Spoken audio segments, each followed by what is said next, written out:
গরুগুলো উঠতে পারে না ভাই, হাঁটতে পারে না। এই গরুগুলো যখন আমি নিয়ে আসলাম, আসার পরে আমি পরিচর্যা করার পরে গরুগুলো আমি দেখেন যে গরুগুলো কীরকম, আপনাদেরকে আমি দেখাইছিলাম যে কতবারই শুকনা। এইগুলা গরু কিন্তু ভাইয়া আমার 80 দিনের প্রজেক্ট। আপনাদেরকে আমি কিন্তু বলে দিয়েছিলাম এগুলা কিন্তু আমি অবশ্যই আমি কিন্তু রমজান যে ঈদ, এই ঈদে আমি বিক্রয় করব। দেখেন এই গরুগুলো এত শুকনা ছিল এবং পরিবর্তনটা হয়েছে সেটাও কিন্তু আপনারা দেখছেন। এই গরুটা আপনারা দেখেন, গরুগুলা যে আমি তো পরিবর্তন করেছি ভাইয়া, কেমনে পরিবর্তন হইল, পরিবর্তন হওয়ার কারণটা কি ভাইয়া? পরিবর্তনটা হয়েছে শুধু খালি আমার পরিশ্রম, আমার মেধা, আর আমি কি ট্রিটমেন্ট করে এটার উপরে ভাইয়া শুধু। আসসালামু আলাইকুম, আমি মোহাম্মদ হাসিনুর রহমান, নীলাগুড়ের পরিচালক। আমি আপনাদেরকে বলি যে আমি এই তিনটা গরু কিনেছি, 1, 2, 3। এই গরুগুলো আমি নীলফামারীর হাট থেকে কিনেছিলাম। যখন গরুগুলো কিনেছি ভাইয়া, এত ক্লান্ত, এত নার্ভাস ভাইয়া, এটা হারে হারে বসিয়ে গেছে। আমি আনিয়ে স্যালাইনের পানি দিয়েছি এবং আমি 5 দিন আমি এক মুঠ করে ফিট দিয়েছিলাম। বেশি ফিট দিতে পারি নাই ভয়তে, কেন এরা এত ক্লান্ত। এই গরুগুলা কোথার থেকে চলে আসছিল, বসুনিয়ার যে পার্টিরা, এরা কিন্তু টাঙ্গাইল থেকে এগুলো গরু নিয়ে আসছে। টাঙ্গাইল থেকে জার্নি করছে, জার্নি করার পরে এই গরু নিয়ে আসছে। গরুগুলো উঠতে পারে না ভাই, হাঁটতে পারে না। এই গরুগুলো যখন আমি নিয়ে আসলাম, আসার পরে আমি পরিচর্যা করার পরে গরুগুলো আমি দেখেন যে গরুগুলো কীরকম, আপনাদেরকে আমি দেখাইছিলাম যে কতবারই শুকনা। এইগুলা গরু কিন্তু ভাইয়া আমার 80 দিনের প্রজেক্ট।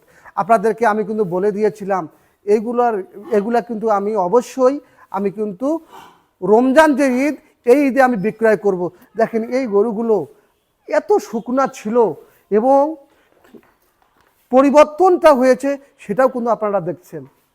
আর দ্বিতীয় হচ্ছে ভাইয়া, এই গরুটা আনার পরে তারপরে আমি কিন্তু এই গরুটা আপনাদেরকে দেখাইছিলাম।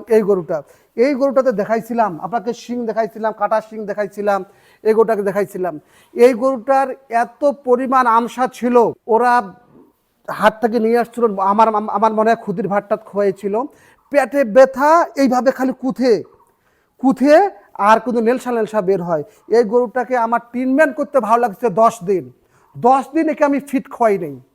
10টা দিন আমি কিন্তু ফিট খাওয়াই নেই। 10 দিন কাঁচা ঘাস আমি কিন্তু খয়ে গরুটাকে আস্তে আস্তে সুস্থ করেছি।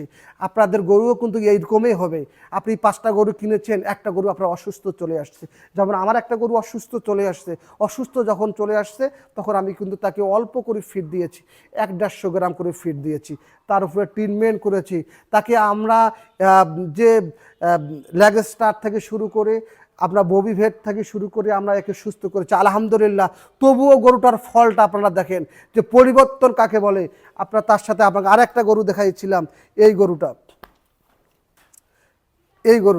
আপনারা দেখেন। গরুগুলা যে আমি তো পরিবর্তন করেছি ভাইয়া, কেমনে পরিবর্তন হইল, পরিবর্তন হওয়ার কারণটা কি ভাইয়া? পরিবর্তনটা হয়েছে শুধু খালি আমার পরিশ্রম, আমার মেধা, আর আমি কি ট্রিটমেন্ট করে আমি করতেছি এটার উপরে ভাইয়া।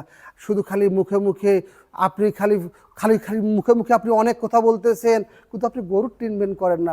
গরুর সম্পর্কে আপনি কোনো কিছু বুঝেন না। গরুকে আপনি ঠিকমতো খাওয়াচ্ছেন না। গরুর বিষয়ে আপনি কোনো কিছু বুঝেন না ভাইয়া। আপনাকে বসতে হবে, আপনাকে শিখতে হবে, আপনাকে জানতে হবে। যারা জানে, যারা অভিজ্ঞ মানুষ, তাদের কাছ থেকে আপনাদেরকে শিখতে হবে যে ভাইয়া আমি শুকনা গরু কিনেছি, একবারে নার্ভাস গরু, এটাকে আমি কি ট্রিটমেন্ট দেবো, এটাকে আমি কি খোরাক দেব, এটাকে আমি কৃমির ডোজ আমি কিভাবে দেব এবং কিভাবে ইঞ্জেকশন দিব, এবং গরুর রোগবালাইয়ের বিষয় কিছুটা হলো আপনাকে জানতে হবে। আপনারা যেহেতু দেখলেন, আপনাকে আমি বলি, আপনাকে কিন্তু আমি বলেছিলাম, এই শিং দেখাইছিলাম, এই চিতাটাও আমি আপনাদেরকে দেখাইছিলাম। দেখেন আপনাদের পরিবর্তন দেখেন ভাইয়া। আপনারাই বলবেন রমজান ঈদে এগুলো বেচা যাবে কিনা, কত টাকা দাম হবে, এটা আপনারাই বলবেন। আপনাদেরকে পূর্বের দেখাইলাম যেহেতু, এটাও দেখাইলাম, আপনারাই বলবেন। আপনাদেরকে আমি বলি, কেন ভয় পাও রে ভাই? কেন আপনারা বলেন যে আমরা করতে পারি না, কেন বলেন রে ভাই? ভাই আপনারা করতে পারবেন ভাই। দেখেন না ভাইয়া, এই গরুটার আপনাদের পিছনের মাংসটা দেখেন, গরুটা দেখেন, চাঞ্চলনটা দেখেন। ওদিন তো নিয়ে আসছিলাম না ভাই, ভাইয়া, এইভাবে টানলে পড়ে যাইতো। আজকে পরিবর্তনটা দেখেন গরুটার ভাইয়া। আমি বলি ভাইয়া এইগুলা পরিবর্তন হতে গেলে ভাইজান, পরিবর্তন হতে গেলে আপনাকে বিশ্বস্ত একটা প্রতিষ্ঠানের কাছে যাইতে হবে, বিশ্বস্ত একটা লোকের কাছে যাইতে হবে। ভাইজান পরিবর্তন এগুলা হয়েছে, একমাত্র অবদান হয়েছে নীল অ্যাগ্রোর অবদান। আর নীল অ্যাগ্রোর পরিচালক যেহেতু আমি হাসানুর রহমান, আমি আপনাদেরকে বলতেছি অবশ্যই আপনারাও পরিবর্তন করতে পারবেন, আপনারাও গরু এরকম আপনার পরিবর্তন হবে। আপনারা যদি নীল অ্যাগ্রোর সাথে থাকবেন, নীল অ্যাগ্রোর প্রতি আস্থা রাখবেন, নীল অ্যাগ্রোর কথা বলেন, নীল অ্যাগ্রোর কথা আলোচনা করেন। নীল অ্যাগ্রো সারা বাংলাদেশে নীল অ্যাগ্রো ব্যবসা করতেছে, নীল অ্যাগ্রো সারা বাংলাদেশে ছড়িয়ে ছিটিয়ে আছে।